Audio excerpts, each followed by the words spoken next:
Hello hi అండి, నమస్తే. Welcome back to my channel Wonderla cooking ఛానల్లో. ఈరోజు మేము బోటి తెచ్చుకున్నామండి. బోటి ఒక 100 గ్రాములు లివర్ కూడా తీసుకొచ్చినామండి.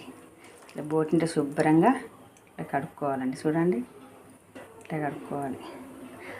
మంచిగా కడిగిన తర్వాత వేడి నీళ్ళల్లో వేసుకొని మంచిగా ఉప్పు వేసి మంచిగా మెత్తగా పిసుకాలండి. కావాల్సిన పదార్థాలు: ఒక టమాటా, 4 పచ్చిమిరపకాయలు, ఉల్లిపాయలు, అల్లం వెల్లిగడ్డ పేస్టు, పసుపు, కారం, ఉప్పు, బోటిలో అల్లం వెల్లిగడ్డ పేస్ట్, పసుపును ఉప్పు వేసుకోవాలి. తర్వాత ఉల్లిపాయలు, 1 స్పూన్ కారం, పచ్చిమిర్చి ఎత్తనగా స్టవ్ మీద కుక్కర్ పెట్టి కుక్కర్ వేడిన తర్వాత 2 స్పూన్ల నూనె వేసి నూనె వేడిన తర్వాత ఆవాలు, జీలకర్ర, శనగపప్పు, మినపప్పు అన్నీ వేసుకొని ఉల్లిపాయలు వేసుకోవాలి. ఇక్కడ పసుపును ఉప్పు వేసుకుని తొందరగా ఉల్లిపాయలు, పచ్చిమిరపకాయలు మాకు మంచిగా కలుపుకోవాలి.